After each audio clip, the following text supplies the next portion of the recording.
So again, welcome everyone, those in the hall, those online. If those online could start their video. Nice if we could see each other. So the way in the hall people can see each other, it'd be nice if people online could see each other. So tonight we have Jan Chosen Bays, Roshi. This is the second year that you have been here with us. Our good husband, Roshi Hogan Bays, has been coming out for 2 or 3 years before. For those of you who are new, Hogan Bays and I go back a long time. We probably encountered each other 50 years ago or more when we were in our 20s at the Rochester Zen Center. Right, great Zen warriors that we were in those days. And then probably around the mid-70s, we went our separate ways. And then 7 years ago, all of a sudden I got an email from Hogan wanting to reconnect. And I had sort of been aware that he had continued his Dharma career and was a teacher out on the West Coast, but really had lost track. So we began doing Zoom calls together and invited him out. He's come out, he's done retreats, he's given talks. I went out there one year. Now we have his good wife here, and now we have both of them. So I will be interviewing Chosen Bays tonight. On Sunday, they both will be giving the Dharma talk, right? On Monday, I've asked Hogan Bays to give a talk to the community about the work of Byron Katie. I don't know what would you describe her? She's not I mean, if you give her a title, what would you call it? That's her work is deep inquiry, but I mean, would you call her a what? Like you call somebody extraordinary person, but she's it's not self-improvement. It's not psychology, it's, anyhow, she's quite well known in the psychological self-help transformative field, but Hogan knows her well and knows her work well, so I'm interested to have him talk about why a Zen teacher, a Zen student for decades would at a certain point find her work very helpful and encouraging, and I know you use it with your students and have met her and very impressed with her, so I've asked him to talk about her and her process called The Work, 4 questions. So that's next Monday, and then of course the 2 of them. What? I'll do more than just yeah. work, but we'll see how we evolve. Right, he will. Spontaneous and natural. And then the 2 of them will be leading a retreat for us next week on sound, and then they'll both be giving the Dharma talk on that final Sunday, again a week from this Sunday, before they leave us. So as to the matter at hand, I am now reading from her latest book, Mindful Medicine. You don't mind if I just read it, and then we can talk. Jan Chosen Bays, MD, is a pediatrician, Zen teacher, wife, mother, and grandmother. She has studied and practiced Zen since 1973 and is a board member and participant of Mindful Medicine, a nonprofit offering mindfulness groups and retreats to healthcare providers in the Portland, Oregon area. Dr. Bays worked for 30 years at Legacy Children's Hospital in Portland, Oregon in outpatient pediatrics and is a specialist in child abuse cases. She received her Zen training under the revered Zen master Taizen Maezumi Roshi, and then under Shorei Harada Roshi, abbot of Shogun-ji Monastery in Japan.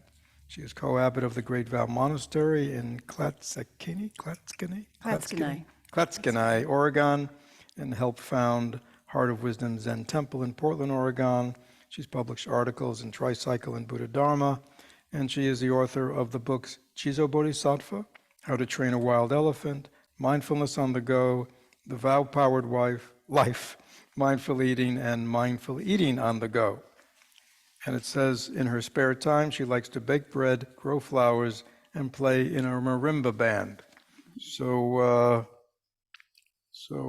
I think it's wonderful to have her. I think we are Florida Community Mindfulness. We're a lay community, right? We are in the world of work and relationships and society. So it's wonderful to have a woman who has also been fully immersed in life, but yet has also been a very devoted practitioner of Zen, has also been a teacher and priest.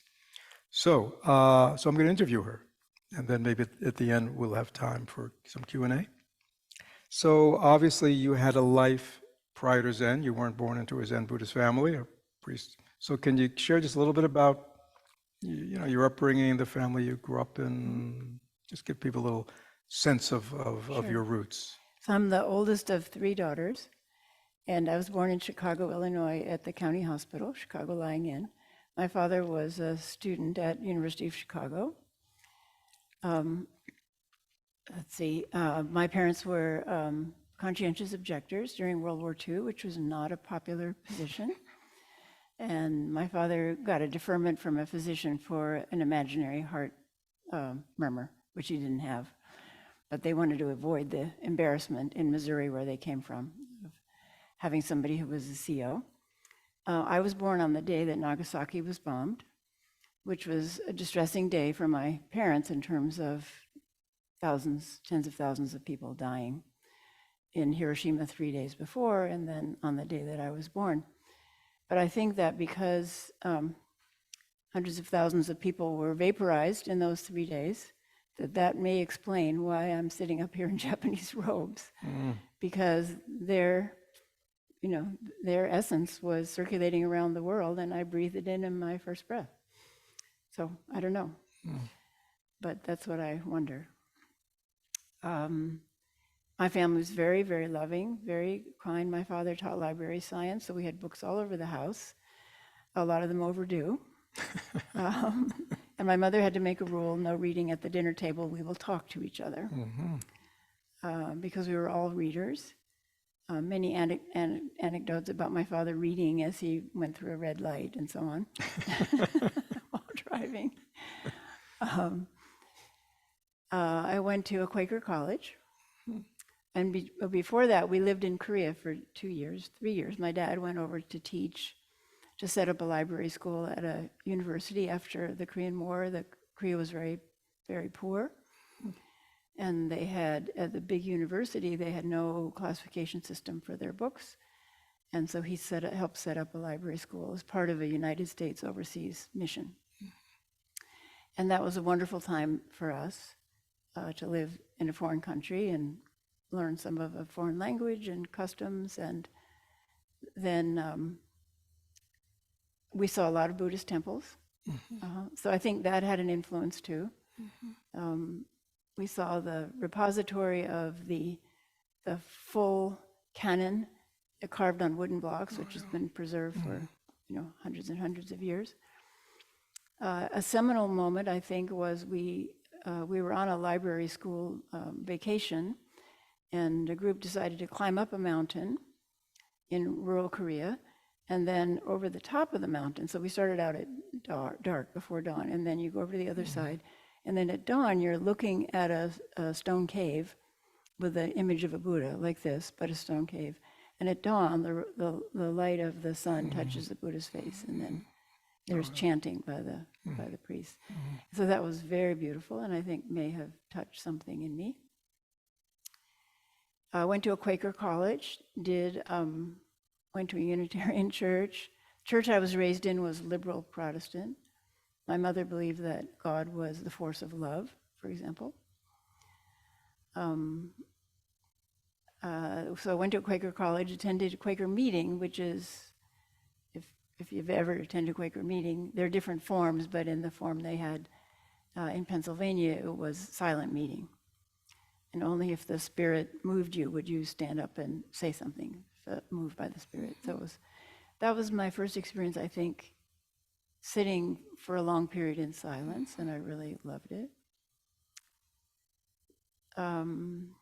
Then after college, I went to live in Africa because during summer break, I had met a biologist, my first husband, and he had a job teaching in Malawi, which is in East Africa.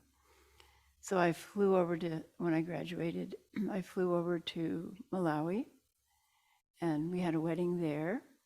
We had actually eloped in Las Vegas before, but we didn't tell anybody. My grandchildren just found that out, and they were like, granddaughters were like, "Whoa, Nana is wilder than we thought." Um, so then I taught in Malawi Oh. at the Malawi Polytechnic. Mhm. Taught biology, whatever they wanted me, biology, human psychology, something else they asked me to teach. So that was very interesting, living in another culture. And then we came back and we went, I wanted to go to medical school. I had worked as a volunteer, a candy striper, they called them at the time, because you had striped Yeah, I uniforms. remember. In my summers during college. And I really became intrigued with medicine. And this another seminal moment. I was sitting at the desk, where the clerks sit, and an older doctor came up and said, introduced himself and said, what do you think you want to be? And I said, I want to be a doctor. And he looked at me and gave me the verbal equivalent of a little pat on the head and said, "Oh, my dear, you're too attractive. You should just get married and have children." and inside me was like, I'll show him. Because there were very few women in medicine at the time. So then my first husband got a job at UC San Diego, which was a new university, and they had a brand new medical school. So I was in the first class in that medical school. And we had 1/3 women in a class of 45 people, which was very unusual at the time. And I loved medical school. I loved every aspect of medical school. And in particular liked pediatrics. So then I did a pediatric residency, internship residency, and fellowship. But when I was an intern, my first husband, who was a new professor, was having headaches and pre-ulcer symptoms. And one of his graduate students said, "Oh, there's this other biology professor at San Diego State. He does this weird thing like Zen meditation, but it's really helped him. You should go over there." So we went over there, and I fell asleep under the coffee table because I had 2 children and I was an intern working 70-hour weeks. But he learned to meditate. And then he sat every morning faithfully, and I was really impressed with how he changed. Yeah. So I decided there's something to this. So something to meditation, but you're, working 70 hours a week, you're an Yes. intern, you're a mother of young children, you got the Yes. full plate. I mean, what was your transition from sort of a therapeutic interest, maybe call it a therapeutic interest in meditation, very helpful and healing, to, becoming a Zen student? I mean, what was that? Yes. That's a shift, right? I mean, most people don't make that shift. So after my internship year, we took a sabbatical in Australia. And it was the first time in my life that I hadn't been in school since I was 5 years old. So I had all this time on my hands. I had 2 kids, and I was busy with that. But I became anxious for the first time in my life. Suffering. I recognized suffering. Yeah.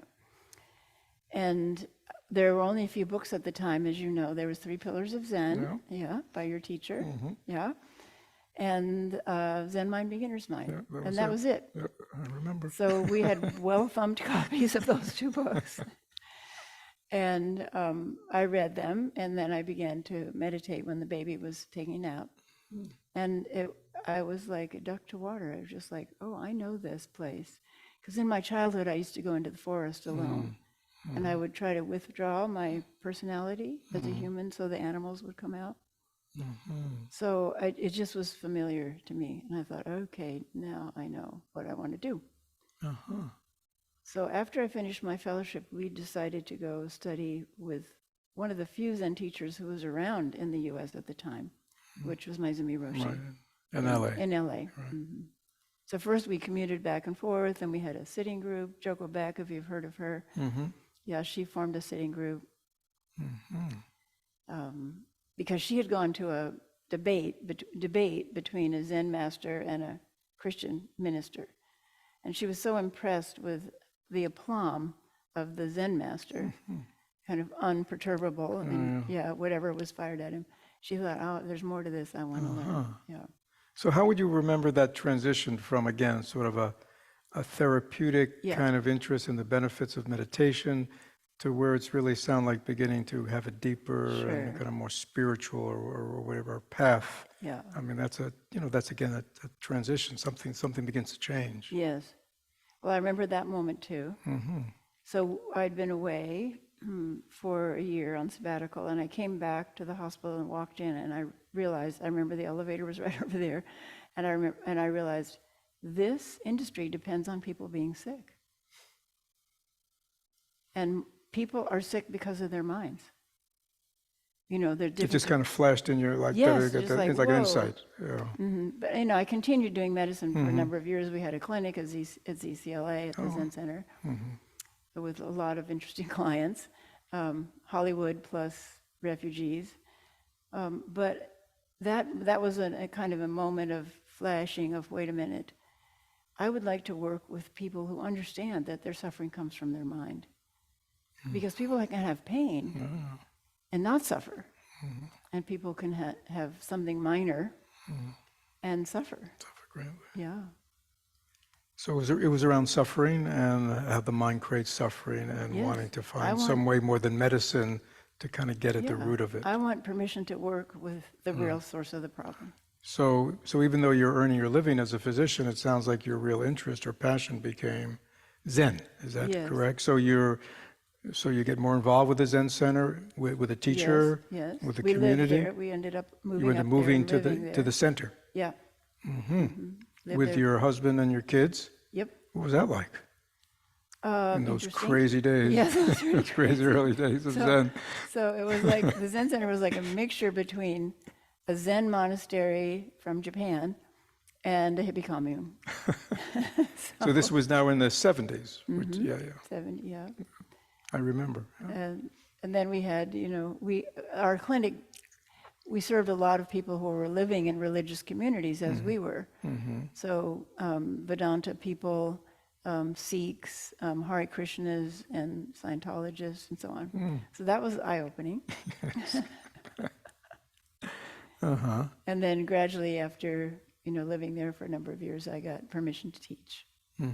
So do you want to just talk a little bit about what that was like to be in a community, a Zen community, and to have a teacher and work with a teacher? I mean, Yeah. that's, again, as opposed to just kind of learning meditation or reading about, that's a much more significant step to enter into, a life where the practice is going on daily and supported, as well as, you're in Zen, and I know, and you're working closely with a teacher, right? I mean, he did koans, you're Yes. seeing him a lot, he's ringing you in, he's ringing you out. Yes. Do you want to just share a little Sure. bit about what that's like, especially when you're younger? Well, you know how we were. We were hell-bent for enlightenment. Yes, I remember. mean, we were like, jump off the diving board and don't look if there's water in that pool. We were just like, whatever it takes, we'll do it. Yeah.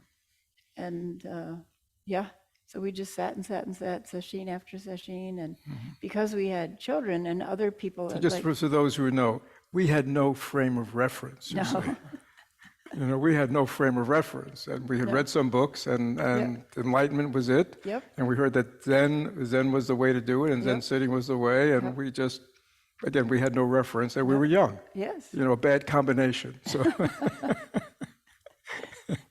so I mean, I wasn't there. I was at the Rochester Center, You were which doing was the the other same one, thing but in we were doing the Rochester. same thing. They were sitting with the windows open in December with the snow blowing in. Anyhow, as you were saying. So I just, this became my passion. I wanted to, be completely infused with it. And so several of us had children, like you may have heard of Tetsugen Bernie Glassman, Oh, yeah. who founded the Zen Peacemaker Order. He was there as the senior student and so on. A lot of teachers actually came out, 13 teachers came out of that place, but we would have one set of parents would take care of the kids during session. And the kids actually... Sesshin are these 7-day intensive Yeah. practice periods, like so that retreats. other parents could practice, go to the session full time. And so they would get the kids up and fed and off to school, and then they would take them to a movie or to circus or something. And it was the only time that the kids could eat sweet cereal. So they, They loved it, eh? yeah, they were like, when are you going to do sashimi again? When can I have Cocoa Puffs again? So again, about Mayazumi Roshi and working with a traditional Yep. Zen master, what was that like? He described his flavor as grandmotherly, Oh, really? but I would say in the Dokusan room, in the private interview room, he was a tiger. Yeah. You went in and it was a different person in there. It was like, whoa. And so actually most people don't know this. I didn't pass the traditional, they call them breakthrough koans. Right. What is the sound of one hand? Moo. What was your face before your parents were born? I became intrigued with a koan, which was the sound of raindrops. What is the sound of raindrops? It's in the traditional koan collection. What is the sound of raindrops? And that just like lodged in me. People say like a cocklebur or like a ticking time bomb, you know? And so I actually had my first opening listening to sound. Sitting by a window and in the zendo and listening to the sound. So then after that, you get put on a curriculum.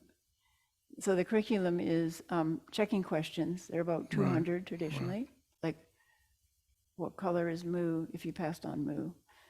But once you So pass, just to explain, because we don't really do koan study Yeah. here, so especially in China, but even more so in Japan, it became a very stratified kind of curriculum where there were these breakthrough koans and then the early koans and then right, and that's what you're talking about. So Yes. so everybody's sort of working this curriculum. yes.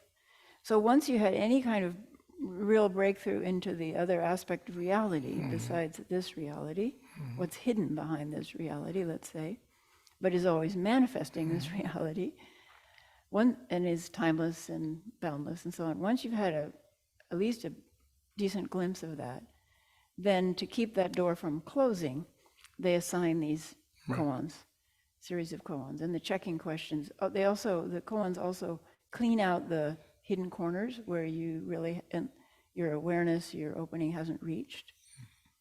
So, for example, some of the koans would be, what's the color of moo? How do you stop the sound of a distant temple bell?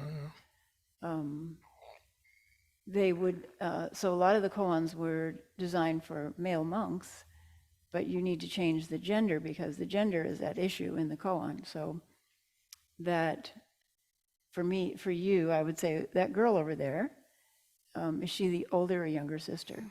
And you're not allowed to speak a word. You cannot talk about it. It's not, because then you immediately go to intellect. So it has to be demonstrated. So the understanding has to come from within and then be demonstrated. So you were intensively involved in koan study Yes. for a number of years? Yes, 8 years. 8 years. So you go in, you sit down, you do a bow, you sit down, and then you recite your koan. You demonstrate your answer or your experience, and then the teacher laughs at you or says no. Go deeper and rings the bell, and you're out, and that's it. That's your whole interview. So these are quick. Yes, there's nothing about, I'm having problems at home. Nothing about that. It's just, what is your state of mind right now, and how would you present your understanding of it? And so you were seeing your teacher how many times during the week you might be It depended. in the Dokusan? It depended, usually several times a week. Several times a week. And then during retreat, sesshin, 7 days sesshin, every day, maybe several times a day. Several times a day. Yeah. So you're very involved with the Zen community, with Zen practice, koan study for 8 years. Yeah. And then what happens? This didn't happen to me, but there are stories before I came to live at the Zen Center that somebody would go in, present their koan, be wrung out, open the door, and then there'd be like Bernie Glassman there to like shove them back in and shut the door. So then you had to present again. Yeah. Zen torture. Yeah, Zen torture. Right. Yes. Always pushing Or for the Zen. breakthrough. Yeah, pushing for breakthrough. You know those days. So, all right, so after 8 years, now you're still a practicing physician? Yes. And your children are getting older? Yes, and the public school system was not good for them, so we ended up putting them in private religious schools. with mixed results. And then my first husband wanted to go back to the university. He was on leave. So he was tenured, wanted to go back. I was on a tenured track actually in the medical school. And I wanted to stay. And so we drifted apart in terms of that. You wanted to stay in LA, priority. stay at the center. I wanted to keep working in LA. And meanwhile, I had met this guy over here, Hogan, he worked as a naturopathic physician and a homeopath in our clinic. Because we had one of the first integrative medicine clinics in the whole United States. Because I did acupuncture, I learned acupuncture in Australia. We had another acupuncturist, we had him, we had a chiropractor. And so we were friends. And then after a divorce, we became more than friends. Right. Yeah, And so we've been married now for over 35 years. 35 years. So at some point, obviously, you left LA, and Yes. so at what point did you know you wanted to be a Zen priest, a Zen teacher? Okay, so that's another seminal moment that's burned Right. into my memory. So Maizumi Roshi had come to San Diego to do a retreat in Joko Beck's house, actually. It's a little house. And we're all sitting there, we don't know what we're doing, but we're trying to, do the thing, ring the bells and so on, when you're trying to imitate what you've been taught to do. But then after the retreat was over, it was just a weekend, but we went out and dusk was falling, and Maizumi Roshi and another monk were ready to leave. And they were in their robes like this, but it was so dark, all I could see was, as the dusk fell, were their hands and their face. And I just thought, that's what I want. I want to be reduced to the essence of what's needed to teach the Dharma. The minimum that's necessary. No, all the rest of this, fine, I'll take care of it, but I just want cut to the essence. And you thought that somehow becoming a Zen priest Yes. was for you the way, Yes, yes. because So- it was possible to be a Dharma heir of Mayazumi as a layperson. Yes. Did he have any? Well, I think I'm they all just over- became ordained. So I just begged him to be ordained and asked him over and over and over again. And then finally, Bernie Glassman's wife, Helen, who lived with their family at the Zen Center, she and I ordained at about the same time. So just so people understand that as opposed to most of the Buddhist Mahayana tradition, if you wear robes, you're a monk, you're celibate. Yes. But in Japan, they developed the It's- tradition of the married priest. We call them priests. yeah. Right. So it's a kind of a hybrid, Yes. so to speak. But women in Japan don't do that. Women don't do that at all. No, if their husband, who's a temple priest, dies, they might take over the temple, but it's very rare in Japan, especially a woman with a family. So he was very modern in his approach. So now you're married to Hogan Bays. You have, Married to the Dharma, married to Married to Hogan Hogan Bays, who's also Bays. married to the Dharma. and he's married to the Dharma, but now you are going to forge your own way in the world, Yes. right? I mean, because you don't stay in LA, you Yes. forge your own way. So Yes. then the journey of practicing and raising a family and earning a Yes. living and being a Zen teacher and Yes. building centers and Yes. communities. I mean, what was that journey like for you? I mean, sounds like you're a hard worker and high energy. Yeah, true. So there's,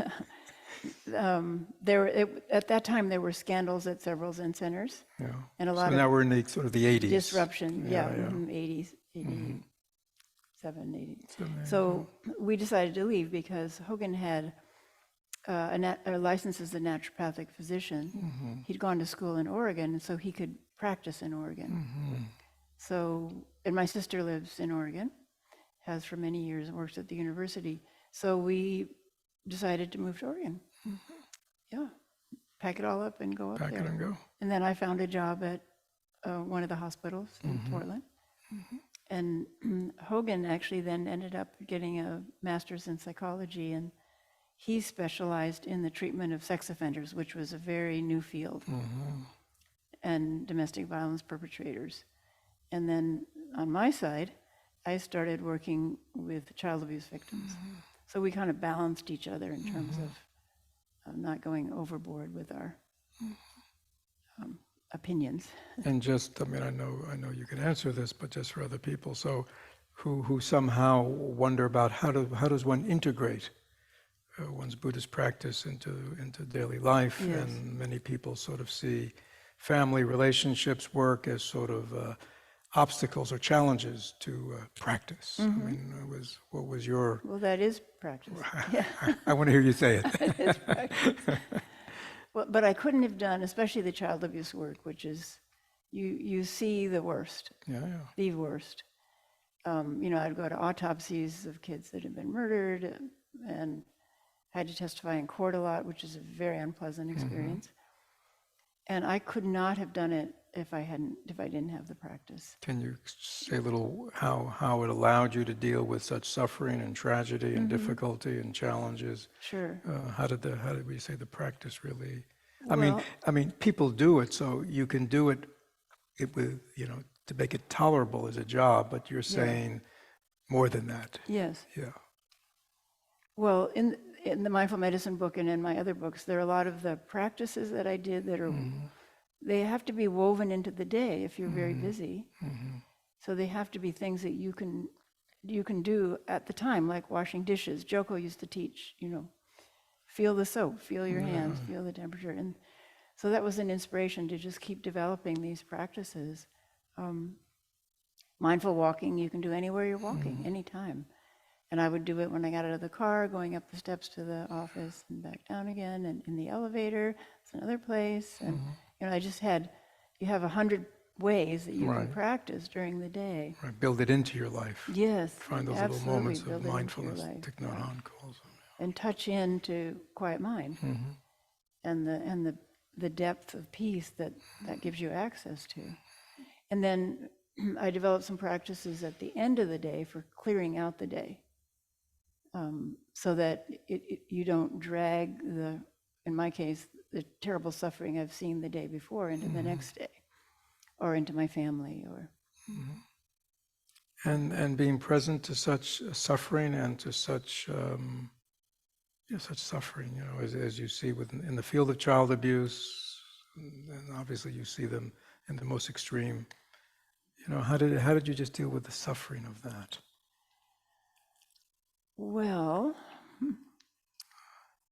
it's samsara, Fred. Well, I just want to hear you say it. Go on. So can you say what that means? Samsara is the So in other words, you had a framework yes, from your Buddhist yes, teachings to Yes. deal with even this most painful, yes. difficult, like Yes. suffering of children. So yeah. the practice enables you to step back from it a little bit, just enough, but retain your compassion. So, to me, enlightenment is composed of equal parts of wisdom and compassion, and then also a sense of humor, which is, I think, the seasoning. So wisdom says this is samsara. This is how it's always been, and always will be. So you can either go over to what's the point, just One extreme. want to become a hedonist, just live for the day. But compassion says, there are people suffering terribly. What can I do? So you have to balance those two things. I mean, you know that from being a therapist. You have to balance compassion for the person who's suffering in front of you, and then the wisdom to say, let's talk about that for a minute. I think there's something there. Yeah.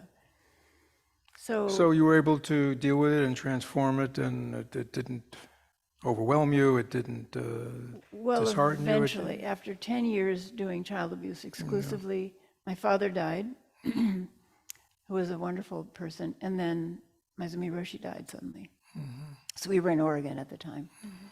But in healthcare, often you can manage the load that you're asked to take on, physically and emotionally and mentally, until something happens in your private life. And then the whole thing begins to collapse. So I went into burnout, but I didn't know what it was at the time. And the moment, again, crystal moment, I was on my way home. I was supposed to leave at 5:30, and I was there till 7:30 because a rape case came in. And I'm on my way home, and there's this dorky country western song on the radio, and I began crying, and I was afraid I would not be able to stop crying.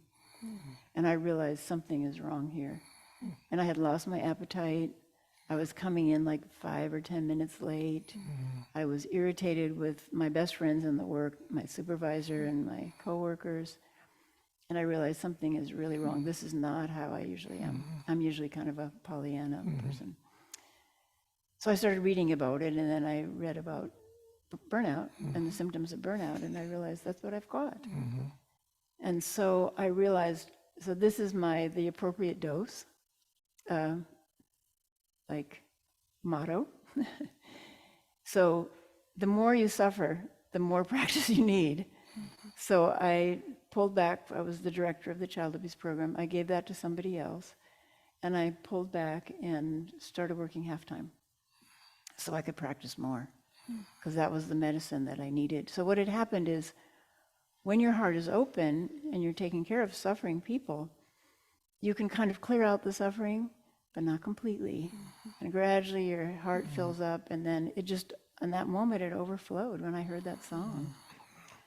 And so I realized I've got to step back and increase the medicine that I know will enable me to keep on doing this. So this is when you're beginning to create centers or teaching more Yes. publicly, or is that they're going on together, or when you pull back, you're beginning to Yeah. devote more time to that side of your life? Yes. So we at that point had moved from a very lovely house in a lovely neighborhood outside of Portland, because we had started having sitting groups in our living room, which is the way a lot of centers start. They start with a little small group in your living room. And then you realize, oh, we need to do retreats, and you rent retreat centers, and you get tired of that. I know that story well. Yes, to cart all your cushions and all your cooking utensils and all your food and all your spices. And then the worst is coming back and you got to unload all of that stuff. So we decided we need to buy a retreat center. So we found a place in the Gorge, which is a beautiful scenic area outside of Portland. I remember. So we moved up there. And then I was working half-time, commuting down into the city and back. But I would chant on the way and do loving kindness on the way to work, for me, for my coworkers, for the patients I was going to see, and same going back. But then I had enough of a dose to keep going in the work. Yeah. So you continue doing what you're doing, but for half-time from then on, and now devoting also more time to your Yeah. teaching. And so now you're beginning to attract students.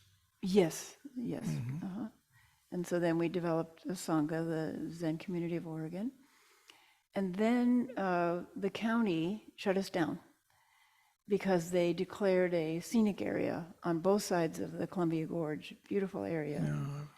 And we couldn't hold a seminar on ecology and Zen, but they could clear cut next to us. It was weird, but we had to say, okay, this is what's happened. This is cause and effect. And so we began looking for another place, and we found the monastery that we now have, and we've been in for over 20 years. Which was a school, A school, an elementary school. elementary school. Yeah, that people love, so it has a nice positive atmosphere. But the toilets are really low. Yeah. So anything you'd like to say about teaching Americans? Teaching Americans, which generation? Well, you could talk about that. Yeah. I mean, because you've been teaching Americans, in other words, you got somewhat of a traditional. It sounds like Mayuzumi maybe wasn't totally traditional. He was open in certain ways, but you basically had a more or less traditional transmission. Yes. From Japan, of Yes. Japanese Buddhism. But now you're an American teacher, you're teaching American students, Yeah. So what was that like for you? So our monastery is recognized in Japan. I'm recognized in Japan, and so on. So we continue our link to Japan because there's so much that they can teach us.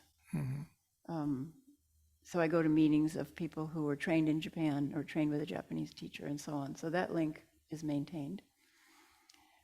But I realized, everyone is not me. I know that's like an astounding revelation, and I can't teach them the way I was taught or the way I practice. That doesn't work for everybody. So that was the first realization. Okay, I have to adjust to everybody's condition Yeah. and circumstances. And we both, Hogan and I, really value sesshin. So since we've been at the monastery, we have a 7-day sesshin every month, different themes. Now that's bringing in the American style, the mind gets bored with, oh, it's just sesshin. So, Right, because traditionally at a traditional center, you just go to sesshin. You Yeah. don't go like, what's the topic or what's the Right. teaching going to be No, or no, it's no. what's the subject matter. It's just Yes. 7-day sesshin and Correct. whatever the teacher teaches on Yeah. is what they teach. But no, it's just you never Yeah. think about topic or Yeah. anything. Yeah. But we love novelty. Americans love novelty. do. Yes. Shopping for the new thing. So in January, it's usually vows and making your own vows. And in February, it's parinirvana, so it's preparing for your own death and the reading about the Buddha's death. In March, it's the ancestors, I think. So we have themes all the way through the year. So there's sesshin, kind of your standard sesshin, but there's a little different theme. And people like that. The thing so then I introduced loving kindness because the Which is Zen, not something you learned in Zen temples. no, of not at Japan. all. Right. They actually practice it if you live there. It's just part of the culture. People are so kind. But in Zen, as we picked it up, the wisdom aspect was emphasized. And the wisdom aspect, if you push it, can become cold, very cold, indifferent, Yeah, yeah. cruel, etc. Samurai, World War II, and so on. And the wisdom also by itself can become mushy romanticism. And so they need to be balanced. So I realized we really need to do metta practice. And we also invited a Theravada teacher, Ajahn Amaro, to come and teach us from the Theravada point of view. But every year we have a loving kindness retreat, or the 4 immeasurables, loving kindness, compassion, so on. So that was the first innovation, and people were like, well, this isn't Zen. And I said, well, the Buddha taught it, and it's the antidote to anger, so I think it's important. So what other kinds of modifications or introductions do you Yeah. bring in to deal with the American mentality, where Americans are at, what they need? So I have very few students who are working on the koan curriculum, very few. You had, or you just in general have In had? general have. We've had a session where everybody gets to work on a koan, because people are always saying, oh, I want to work on koans. And then we give them a chance to work on koans, and they're like, I don't want to work on koans anymore. So can you say something why, I mean, so you went through that traditional koan training, you went through the Mumonkan, Yeah. Hekigan Roku and all that, and now you're teaching Americans, Yes. and for some reason you decide there are probably more effective ways to accomplish the same thing? I think so. I mean, I don't know. I mean, I mean, that's really the job of the teacher, right? To right, well, that's your figure out job, right? skillful means. Right. So what did you? I'm just wondering the process that you went through to go. Yeah. I mean, because that's a big step. Because you've received transmission, but it's somebody who's trained you in the koan system, and now you're teaching, and you go, well, maybe there's Yeah. a more effective, skillful ways to teach Americans than the koan. So that's kind of a big Yeah. deal. Yeah. I'm just wondering, Well, the process problem you with went. koans is you really can't do them unless you've had a breakthrough. So then the question becomes how to help people have a breakthrough without going through the kind of semi-cruel treatment that we had, being beaten with the kiyosaku and so on. Yeah. So, because only certain spirits can stand up to that Right. and Exactly take. right. And in Japan they have this saying, if the teacher scolds you, that's good, because that means you have potential. If the teacher ignores you or is nice to you, that's bad. 'Cause- so, but we just, we took it, we did it. We were, yeah. So then we realized that doesn't work, and we actually don't use the kiyosaku anymore, because we've had people who were beaten in childhood, and then just the sound of it will. So people know what the kiyosaku is. It's a stick, and it's up in the altar or before the altar, and it's used in Zen, at its mildest form, sort of a mild encouragement, tip, tap, tap, tap, tap on the shoulders. The monitor goes around with the stick, and If you're sleepy, if you're sleepy, get it's a a wake-up tap. slip, a tap. And again, sometimes it's just a little bit of encouragement, but also in it can be used quite ferociously. Yeah, the Sort of like people- you're driving. I guess the analogy would be sort of like you're driving the horse to go faster and faster. And it was sort of so it would create, not only would in the activity of it, but the atmosphere being in the meditation hall when this is going on round after round, day after day, creates quite a pressure cooker. It is a pressure cooker, which helps people break through. But Some people, some people. yes. So But you even when you hear the person walking with the stick, you're like, I'm awake, I'm awake. So again, at some point you go, there's probably a better way, or a Yes. more efficacious way, or a less Yes, harmful way. yes. So my current way of working is to bring people to silent mind. I think that's what all of that, being hit with the kisaku and being encouraged and being exhorted and run out of the room and back and like concentrating so hard. I think the gateway to the other realm is the silent mind. I mean silent. Yeah. And so I've been working lately on how to help people reach silent mind. Sound practice, which is what I was doing when I had my first breakthrough, is potent. Right. And that's, of course, what the retreat you're going to be sharing, you and Hogan. Right. So you're not listening to your thoughts. You're listening to these sounds out here as if you have never heard them before, which you never have. Right. Yeah. And so that takes people out of this talk Right. out here to the music of the world. So you don't do any kind of insight practice or questioning practice or investigation practice? Well, if it's, I always say, people say, oh, I want to do koan practice. I say, well, the Buddha didn't do koan practice. It's not the only way you can get awakened. But the Buddha actually did. He had his own koan. Why? Why do we suffer? Why do we suffer? And is there a way out of suffering? And that's what drove him from the palace and, years of ascetic living. And so, that is the fundamental question. And if you can find the person's fundamental question, that sometimes works as a beginning koan for them. For example, for a lot of younger people, we have a lot of younger people at the monastery, the questions are, who am I really? Or what is this? Yeah, what is this? Not who is person, but what is this? And why am I here? What's my purpose in life? And why is there all this suffering in the world? And for Christians, because I've had people who are Christian come to retreat, often their koan, deep koan, is, why does God allow all this suffering in the world if God is a loving God? And so that's what they then work on. But the key is the mind has to be quiet. Not just quiet, but silent. So I try to steer people towards even a minute of silent mind, 2 minutes of silent mind, 10 minutes of silent mind, which we all know is not foreign to us. Peak moments are moments when your mind stops.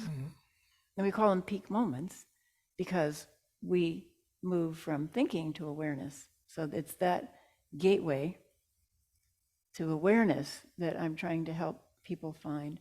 So in peak moments is pure awareness. Like you're looking at we have a lot of beautiful sunsets at the monastery, and we say, sunset alert, and everybody comes out. And we're looking at this gorgeous sunset. And you know how it is, you look at it and you just take it in, and you're just filled with happiness. And then your mind says, oh, I think I saw another better sunset last year in Hawaii. And then it's all spoiled. Right.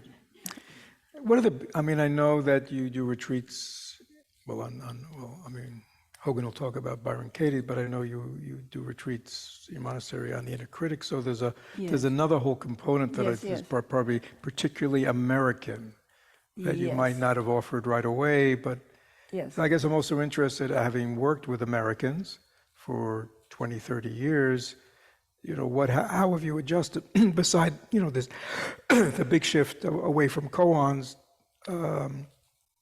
and also incorporating loving kindness practice? What are the kind of shifts have you done to kind of help Americans enter the Dharma stream? Yes. So we trained with a guy who used to be at the head of the Jungian Institute in LA, named Hal Stone, and he and his wife, was also a therapist, developed form of inquiry called voice dialogue, where you recognize the voices in your head and what their agendas are. And in two other places simultaneously, something very similar came up, the Firestone work and so on. So that always tells me this is important at this time in this culture. So one of those voices is the inner critic. So we do workshops on the inner critic, like weekend workshops or classes on the inner critic, because it's the one that will take all the joy out of your life, and will take you out of practice. If it gets a hold of your practice, whatever it gets a hold of, it just criticizes. And if it starts criticizing your practice, why would you practice when you have this voice in you saying you're failing, you're not breathing right, breathe a different way, your posture's terrible, the person next to you is getting enlightened and you're not, and give up. So It's a waste of time. Yeah, so do you, in terms of, because again, you have both a lay temple in Portland, but you have this residential community at your monastery. I mean, is it a developmental curriculum, sort of like what we have here, where you kind of you have people first focus on, kind of working through the psychological, like the inner critic and stuff like that earlier in their practice, so it doesn't come up, 10 years into it, all of a sudden people realize that, they're sabotaging whatever, developments positively they're getting from the practice or the other kinds of insights, because there's still this self-sabotaging voice, or do you kind of let people choose their own way?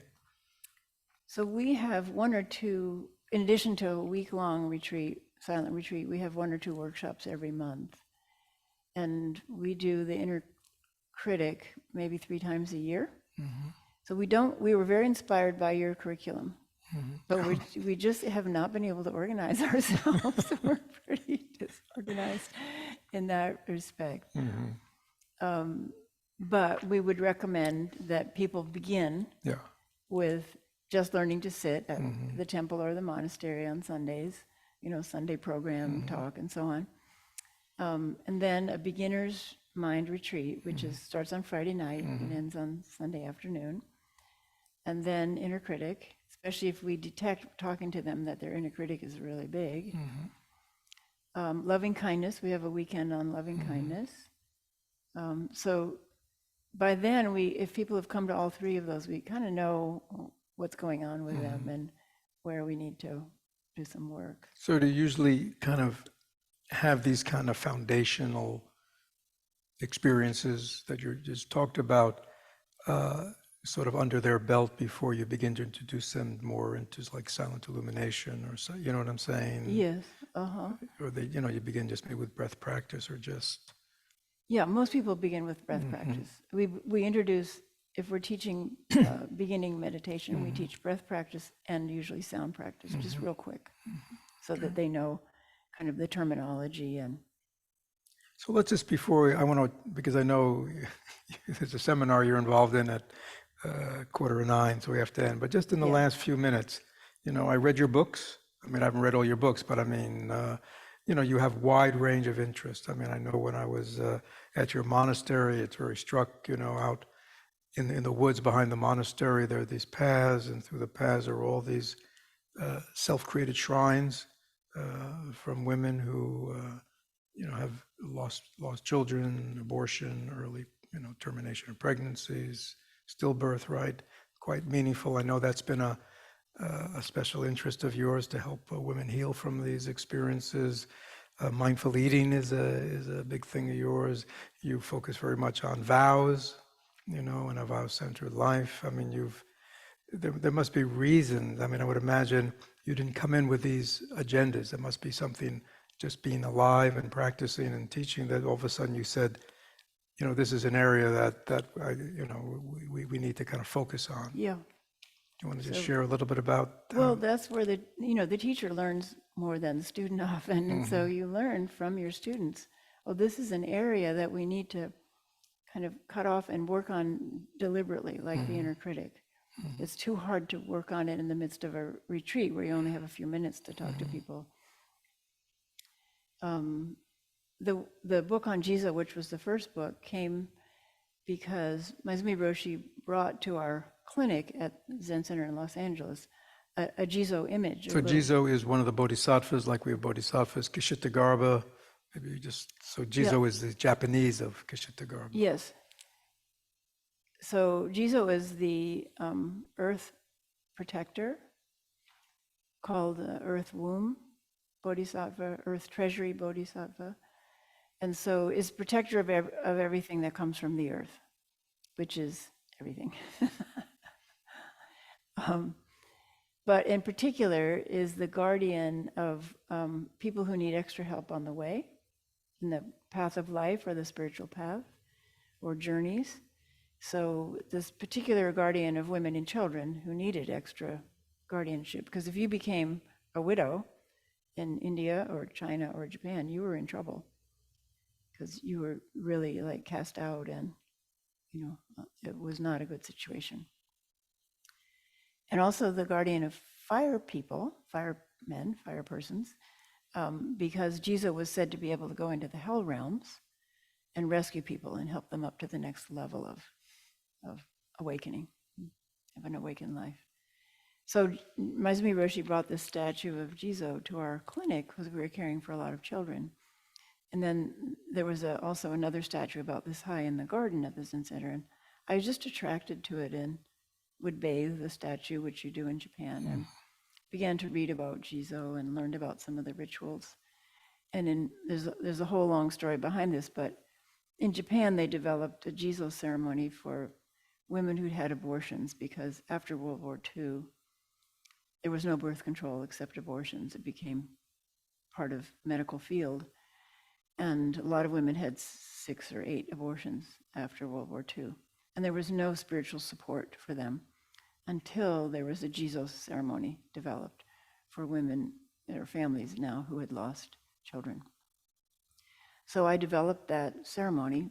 I went to the first one at Green Gulch in California because of all the children I had seen who had died due to abuse.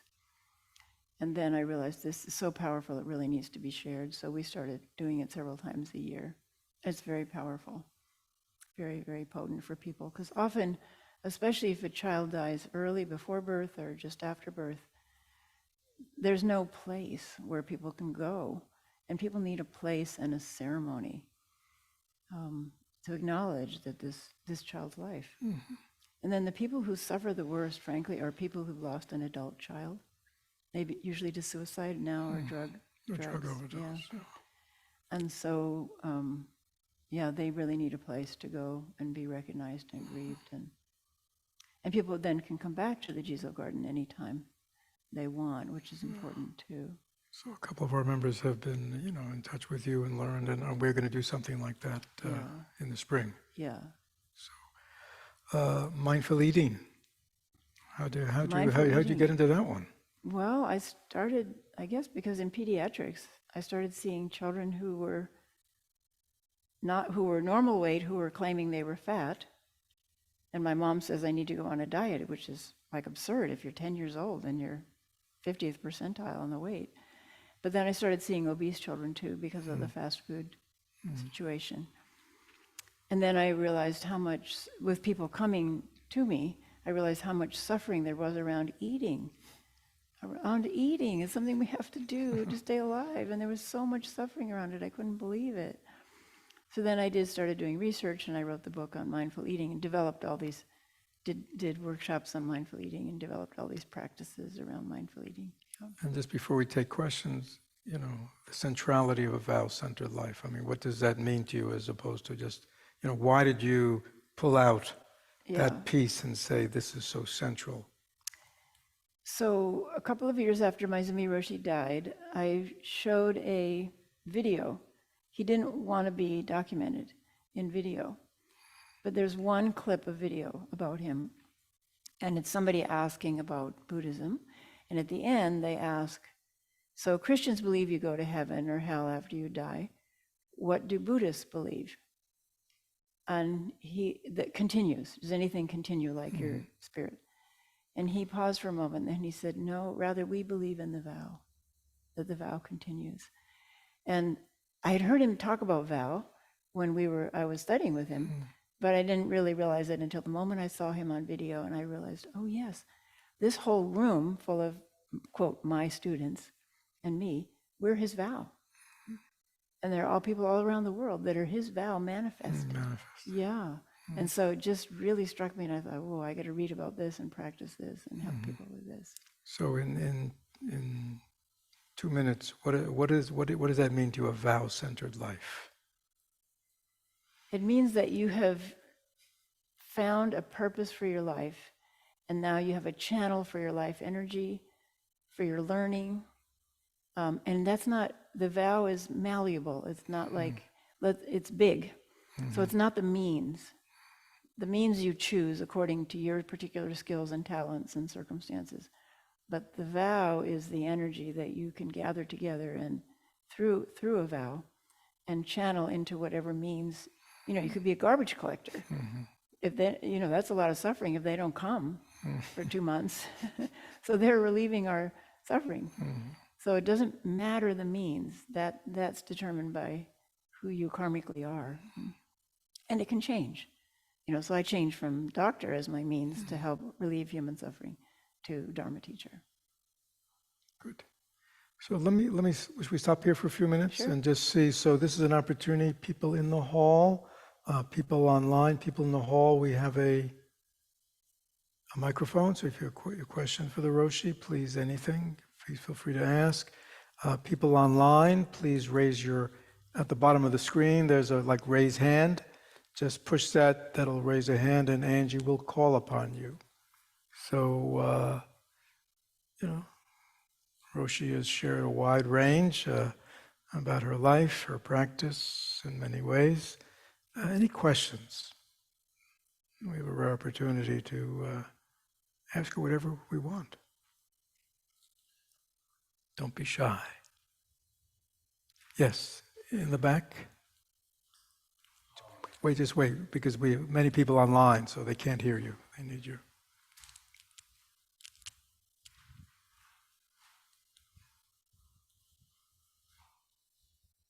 And then again, people online, just press the raised hand thing and we'll get to you.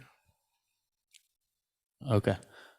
You had mentioned that at one point you were working with a Jungian analyst, and I was wondering where you saw the overlap between Buddhism and sort of the Jungian approach, and if there was a way to integrate those.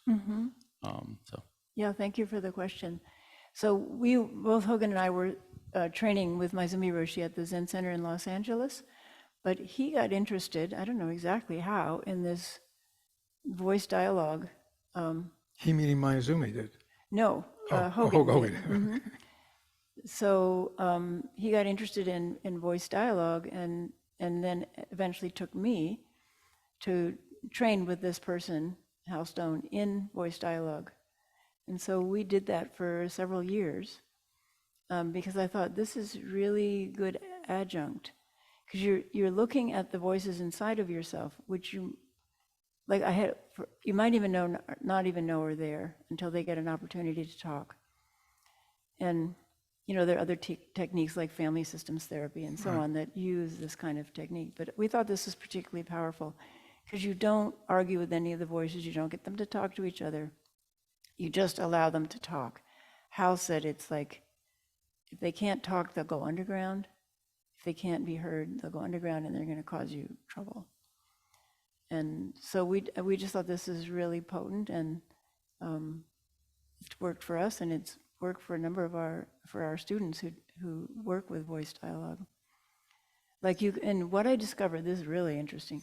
So if you give the inner critic a chance to come out and say exactly what it wants to say. Out loud. Out loud, yeah.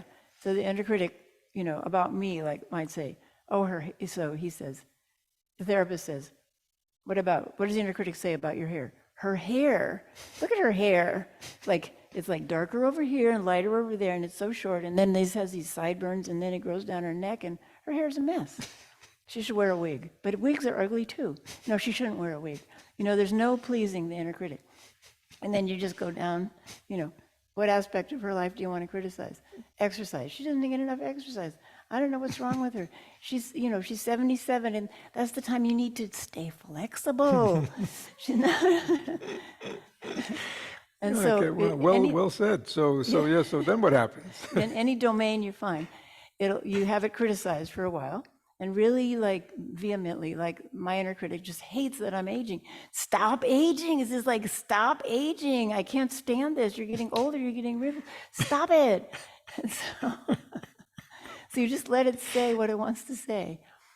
And then you say, thank you very much for sharing. Your job must be really hard because you're always having to work on all the problems in her life. You don't laugh. And then, so one of the things about the inner critic is it formed when you were very young. When you first realized you had done something wrong, or something was wrong with you, when you were first bullied or first criticized. And so it has the techniques of a child having a tantrum. It has no range, it has no sophistication. It's just like in there, like upset about everything that's not going right in your life.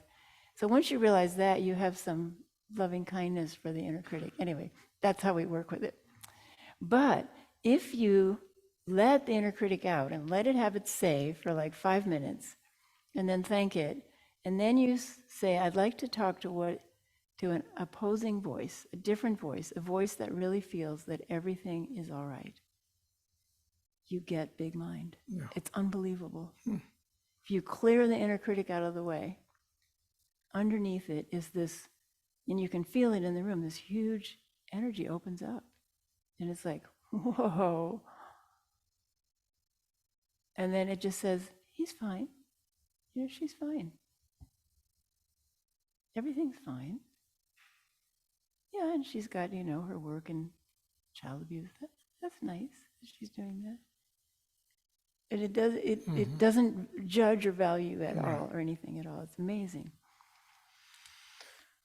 Good. Other questions? Anybody online? So if not, we'll take in the back. Yeah. David.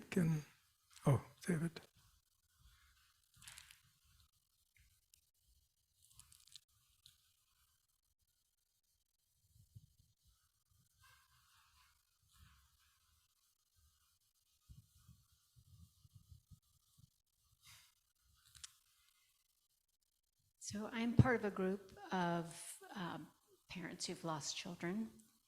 And one of the things that I've really become aware of over the last several years is, at least in our culture, is a lack of ceremony, some sort of formal way of acknowledging this beyond,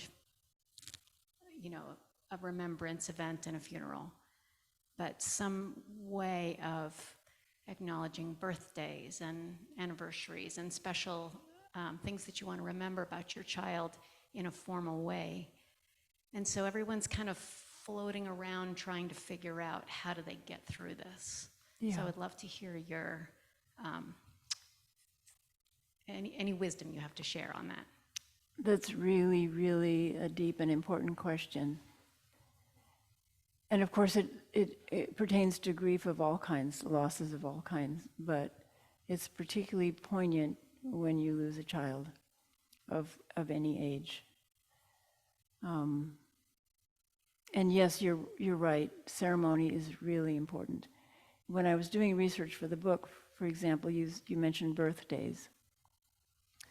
This woman who lives outside the gate at Sogenji, where we trained in Japan, she said, I had a daughter who died in infancy, and she said every year on the altar I put the food that she would like at that age.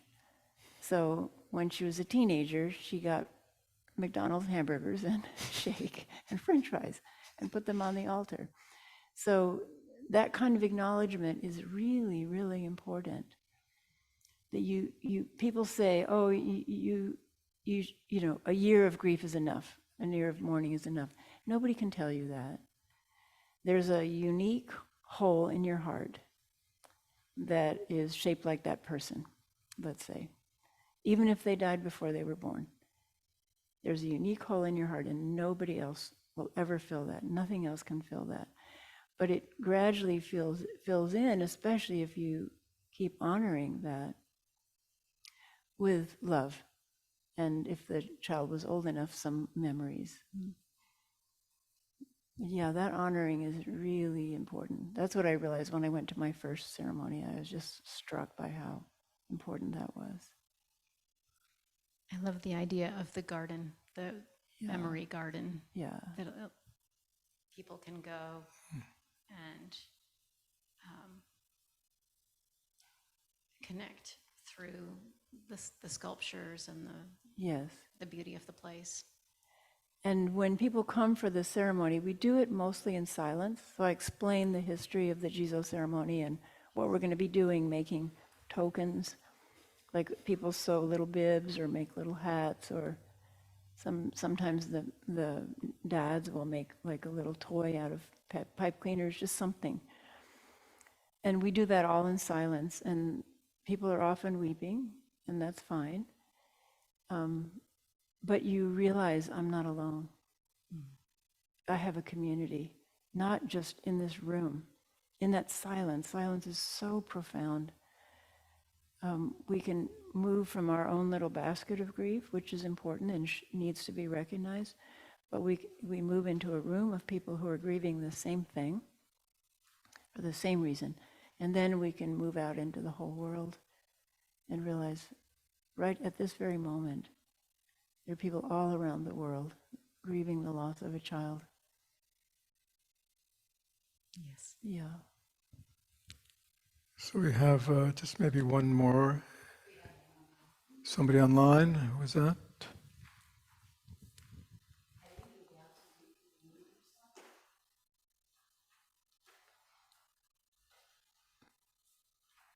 Who was that?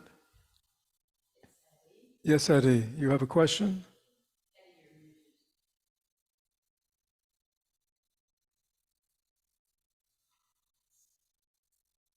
You have to unmute yourself, Eddie.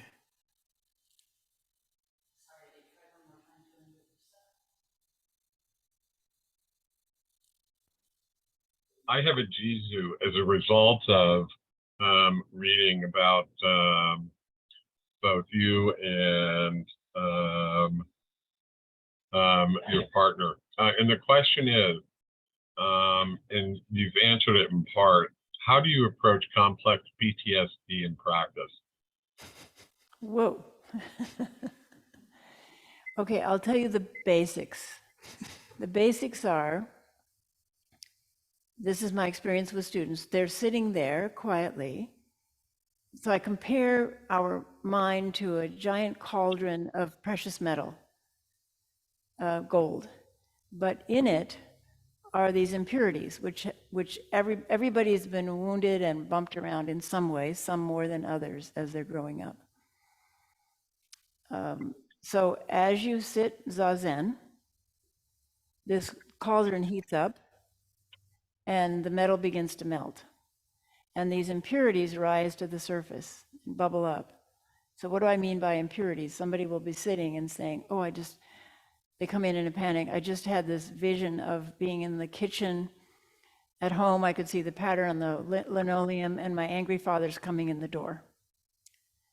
And so the practice, if people can do it, is to sit as still as you can with that memory and let it bubble up and evaporate. Nothing lasts unless you make it last. So if you can sit with that and just recognize this image of something from my childhood and just let it take everything in the world arises, exists for a while, and disappears. So if you cannot react to it and let it arise, exist for a while, and disappear, then let's call it the storehouse consciousness that you're a part of, gets cleared. Not completely, it might come back again, but it won't be as potent as it was the first time. And it might come back around. Dogen Zenji, who was a Zen teacher in the 1200s, he said our practice is like a spiral. And so you may come back to the same thing, but it's different because you've been practicing during that time. So you work with it, you get some resolution with it, you integrate that new understanding in your life, and then you come back around and maybe you sit another long retreat and whoop, there it is again. But it's lost its potency. And Joko Beck, my Dharma sister, used to say, you know, it may come back 6 times, but each time it's weaker and weaker and weaker. And eventually it disappears. The other analogy I use is from medicine, that we get, you know, every stage that we had as we were growing up is still in there. So the angry, tantruming child is in there. The rebellious teenager is in there. But there are splinters in there. And there's like an abscess around the splinters. And what Zazen does is warms it up, opens it up, and then that pus can come out and the splinter can come out. And sometimes it takes a form of memories from childhood or traumatic memories. But the magic of sitting still, if we can, and sometimes, you know, you can't sit completely still, but you can like wiggle your toes under your skirt or under your cushion or whatever, just so you stay there and don't run away. Don't run away. You know, there's nothing unbearable in there, especially when we have the practice and the Sangha to support us. Thank you. So thank you, everyone. I promised Thank you. welcome. Roshi that we would end by 1:15 so she could get ready for her seminar. Deep bow, Thank sharing you. your experience, Thank you your for being humor, your interested. life, your humor, your, you know, all the good stuff. I don't need to repeat it. It was really wonderful to listen to you. Thank you. Thank you for asking. Yeah. So In my life too, it arises, exists for a while and disappears. here we are. Here we are. So Little blips, or little blips. So again, the Roshi and Hogan will be together giving the Dharma talk on this coming Sunday, and Hogan Roshi will be discussing Byron Katie's work in various aspects. We will see what they are on Monday, and yeah, wonderful. And then we have retreat with them on sound, so all good. Again, there are still a few spots for commuters, not residents. The residency is full for commuters for the retreat. So a couple of people, it's been a little COVID going around, so we have a couple of people who won't be able to attend. So let you know that. Full day of mindfulness on Saturday, if you can. Wonderful opportunity to deepen practice. Feel the stillness, touch it. Because again, it's not easy in the midst of our daily life and our short, daily meditations to quiet the mind enough. So oftentimes we need these mini little retreat periods, like a day of mindfulness. It's a wonderful opportunity to put it all down, let things quiet down, where it's that quiet stillness, empty stillness can be touched. Yeah, all is good. So let me just share the merit. Whatever benefit may have come to us this evening from listening to our Dharma sister share with us about her life practice, may it be shared equally with all we come in contact with, whether near or far away, and may its effects ripple continuously to aid in the healing and transformation of the world.